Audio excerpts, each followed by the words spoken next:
and today we're gonna read the Magic Trias Merlin Missions Christmas in Camelot. And today we're gonna start it at chapter 6, A White Comet, and the end of reading at chapter 8. And today I was gonna read all of the story at the school library. So tomorrow we'll just read one chapters and I will tell you about the stories, okay? And now, are you ready for read this one book with a lot of stories? And now here we go. And first you can read the Magic Trias Merlin Missions Christmas in Camelot, Chapter 6, A White Comet. Once the night was gone, the candles and torches in the great hall grew dimmer. A bitter chill crept over the room. "What do these 3 reminds mean?" said Jack, looking at his notebook. "Who are the keepers of the clarion? What secret door?" "I don't know," said Annie. "I just know we have to save Morgan." She gathered a red cloak up his arms. "We have our first gift," she said. "Let's go. Wait, we should figure this out first," said Jack. "No, we should just go," said Annie. She turned and handed for the archway. Jack pushed the glasses into place and looked around at the round table and the frozen king and queen and frozen knights and Morgan Lively. He loved Morgan. She was their great friend and teacher. If he and Annie did not go on their quest, Morgan's story and stories of Camelot, all the stories about Magic Trias, will ever and forever. And Jack took a deep breath. He put his notebook into his backpack, and he turned toward the archway. "Annie," he said. She was gone. "Oh, where is Annie?" "Annie's gone." "Annie, wait," he shouted. "Wait. I think Annie have gone very fast to find something." And Jack ran out to a great hall. "Annie, I'm here," she said quietly. "I'm waiting." She was standing in the end of the entrance hall, peering outside. "How do we get to our other world?" she asked. "Maybe the treehouse can take us there," said Jack. "Come on." Together, Jack and Annie hurried to the inner country yard of the castle and over to a drawbridge, and they went over to a frozen ground into a moonlit grove of trees, crouching in a red cloak, and Annie steered it up to the rope ladder, and Jack followed. They climbed inside to their treehouse and sat on the floor. Annie picked up the royal invitation. "Close your eyes, I will make wish," she said, and Jack closed his eyes. He was shivering from the cold. "I wish we could go to our other world," said Annie. The bare branches of the trees rattled in the wind.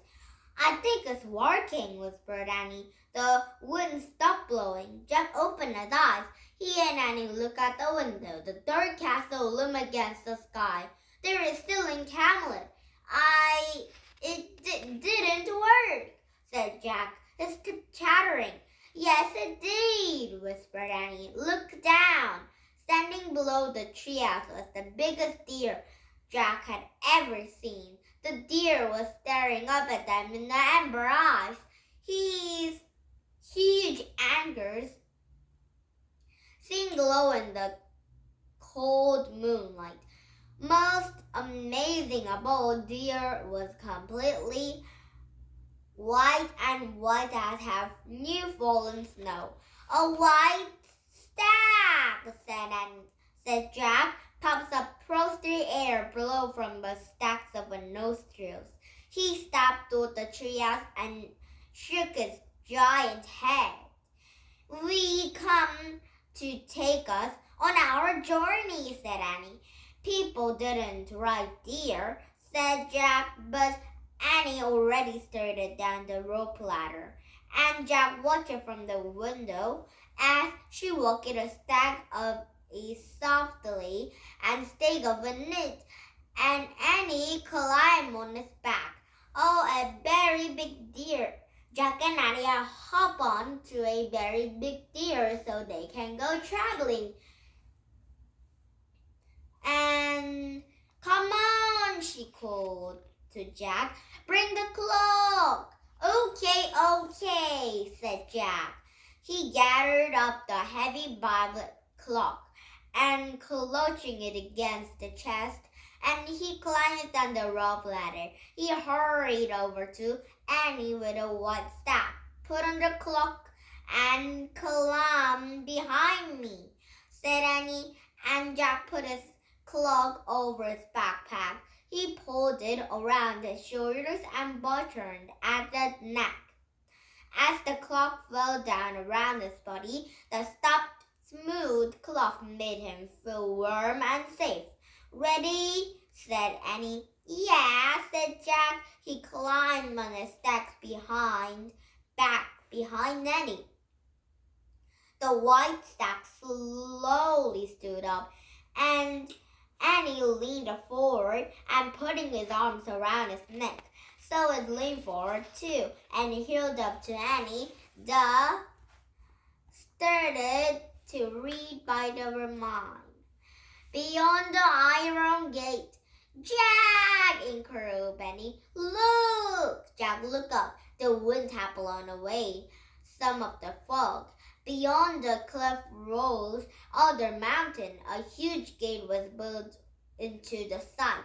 A pale light shone between the gate's thick iron bars, and the two of the knights in the gold armor stood against under flaming torches. Oh man, whispered Jack. That's it, the iron gate, said Annie. If we pass out that gate, it will be in another world. Chapter 7, A Good Trick. As the wind blew away more fog, Jack and Annie saw a bridge. It was made of a thick woolen planks, held together with iron bands. It stretched away from the edge of the cliff when they're standing to an iron gate. Come on, let's go, said Annie. Wait, said Jack. What about the guards? The two guards in the gold armor stood perfectly still, the huge spears gleaming in the torchlight. I don't know, said Annie. Read a stick and remind.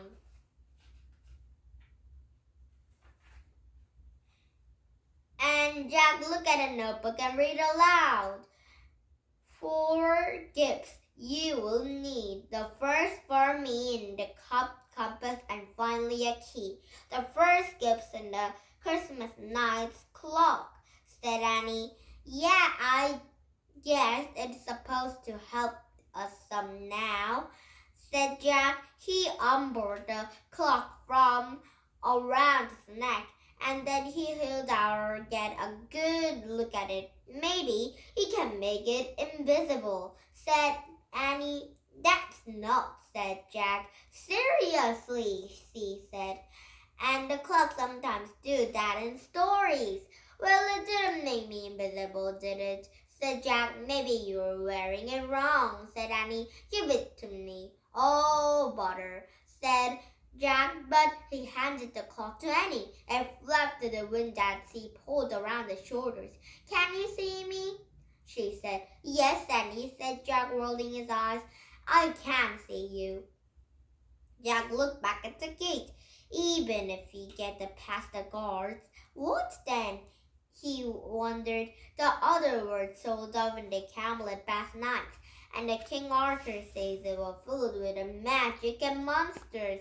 Jack, look at me, how? Jack turned to Annie. She wasn't there.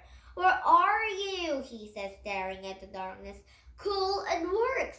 Oh, I think Annie turned invisible. Now, Jack and Annie can go inside to that little clock so they can go inside to the kingdom so and make it invisible, but they're still inside there, so it might be a very good clock.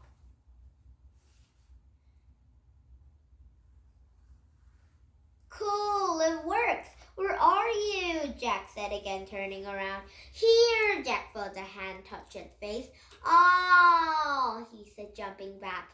It's me, I'm invisible. I'm pulled the hook over my head. That's the trick. And Jack felt the chair turn and spin. Oh man, he whispered. What? I'm going to take hood off. In the flash, Annie was back. Wow, it's a magic clock. And it was creepy to be invisible, she said. Jack was finished. The magic only happens when you wear the hood, said Annie. Good trick, huh? Oh yeah, said Jack. He shook his head. This was just too weird. Don't worry about it being weird. And a great way to get past the guards, said Annie. Plus, it was a way to hide another word. We didn't know how to figure out in there, right? Yeah, right, said Jack. Okay, good. Now, said Annie, now stand beside me and don't move. Jack put away his notebook and he threw the Beverly clock onto his shoulders and backpack. Great, a big enough both of us, she said, and she carefully unreached a float around them. And then she put a huge hood over both their heads. And Jack looked down. He couldn't see his body at all. He felt like he couldn't breathe. In a panic, he threw off his hood. I hate that, he said. I told you it's creepy, said Annie. But if we don't wear it, we don't pass the guards. Yeah, I know, and we won't have a provocation, in other words, said Jack.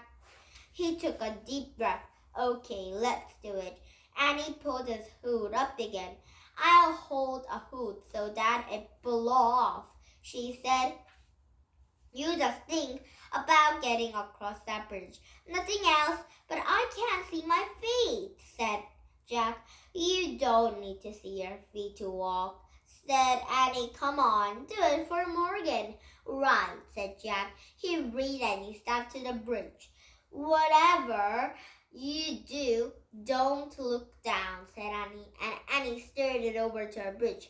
And the wind whistled around them. Jack couldn't help it. He looked down. Not only the body missing, but the fog beneath the bridge was moving in the wild spinning whirl, and Jack was dizzy with a faint. He stopped. Keep going, whispered Annie, and Jack took a deep breath and looked straight ahead. And Jack started walking again. He went slowly, step by step, toward the pale light beyond the barriers of the gate. And the flickering torchlight, the guards looked at the giants. Jack and Annie slipped invisibly by them. Jack took his breath. How will we open the gate? He wondered. Whoosh, said Annie loudly. Jack nearly stopped. Had Annie lost her mind? What are you doing? He whispered. I'm the wind, Annie whispered back. Whoosh. The gate is a big slope that swung open as if pushed by the wind. Oh, Annie have turned into a wind, so Annie have opened the door with a wind, so Jack and Annie can go inside to a kingdom. And it swung open and pushed by the wind. Yes, and Jack looked back the saw of the guards and turned her direction. Quick, whispered Annie, and she and Jack moved silently toward the gateway. Whoosh, said Annie, and it pushed the gate back, and it shook the clang. It took the bars, and Jack saw the guard's face bridge again. Good work, he said to Annie. Thanks, she said, and Jack and Annie turned away from the gate. Oh, whispered Annie. The other world, whispered Jack. I think Jack and Annie are at a other kingdom, other world kingdom. And now tomorrow we started at chapter 8 and the other reading at chapter 9, and I will tell you about the last stories, okay? And now thank you for coming to my YouTube, and please thumbs in my